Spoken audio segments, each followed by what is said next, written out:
শিমলা মির্চ দিয়ে আমি আজকে পোলাও বানাইছিলাম। তো চলো ভিডিওটা শুরু করি। অনেকেই তো অনেক পোলাও খাওয়া হয়েছে, মুরগির, ডিমের, হাঁসের, তারপরে আবারই বিফের, সব কিছুর পোলাও খাওয়া হয়েছে। তো চলো আজকে শিমলা মির্চ দিয়ে আমি বানাই। আসসালামু আলাইকুম প্রিয় ভাই বোনেরা, কেমন আছো সবাই? আশা করছি ভালো আছো, আল্লাহ রহমতে আমিও ভালো আছি আলহামদুলিল্লাহ। এখন আমি মাংস লয়ে লইছি, কিছু অল্প অল্প মাংস লয়ে লইছি। এই যে দেখো মেইন বস্তুটা এইগুলি হয়েছে শিমলা মির্চ, বড় বড় মরিচগুলি যে একদম জাল না। তো তারপরে কাঁচামরিচ, পেঁয়াজ এগুলো আমি কাটতে কুটতে লই, চাউল লয়ে লইছি একদম সুন্দর হাতের চাউল, এগুলো মানে নিজের ক্ষেতের আর কি। তো আমি এগুলোরে সুন্দর করে ধুয়ে কাটতে কুটতে লয়ে লইলাম। তারপরে গ্যাসের মধ্যে আমি কুকার দিয়ে দিছি, জল দিয়ে এখানে আমি পেঁয়াজ দিয়ে দিলাম তেলের মধ্যে সুন্দর করে গরম করে হেরে, তারপরে দিয়ে দিলাম আদা রসুন বাটা। একটু সময় আমি বাজা দিয়া লইতেছি, বাজা দিয়া হেরে অল্প গরম মশলা মানে খাল আর এলাইচি এগুলো দিয়ে দিছি। পরে মাংসটার মধ্যে মশলা যতটুকু পরিমাণের, অল্প মাংস অল্পই মশলা দিছি। মরিচের গুঁড়া, হলুদের গুঁড়া, জিরা ধনিয়ার গুঁড়া দিয়া হেরে, স্বাদ মতো নিমখ দিয়া হেরে সুন্দর করে একটু বাজা দিয়ে লইলাম।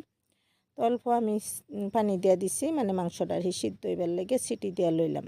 ঝটপট রান্না হইতেছে, যেহেতু রমজান মাস, ফটাফট যত পারি অতই করি।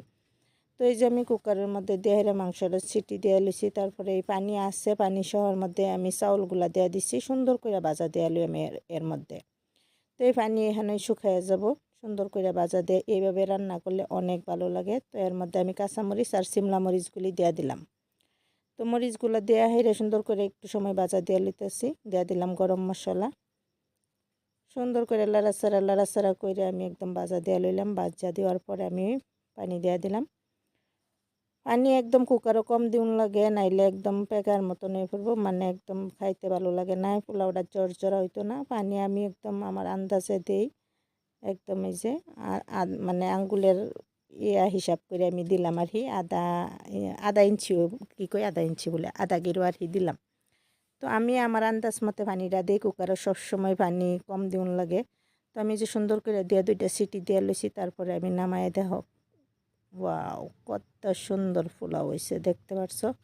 শিমলা মরিচের পোলাও তোমরা কেউ কারা কারা খাইছো একটু জানাবা। আমি কিন্তু এই যে বানাইছি, এইভাবে বানাই দেখো যে মাংসর লগে অনেকই ভালো লাগে খাইতে।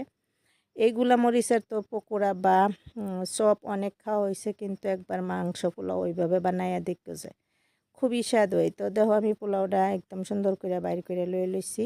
ইফতারের জন্য বানাইছিলাম, তাই ইফতারির সময় আমি রেডি করে লইলাম। তো আমার একদম সাধারণ সিম্পল একটা পোলাও রেসিপি কীরকম লাগলো, যদি ভালো লাগছে আমার পাশে থাকবা, সঙ্গে থাকবা, সবসময় একটু ভালোবাসা দিয়ে যাবা।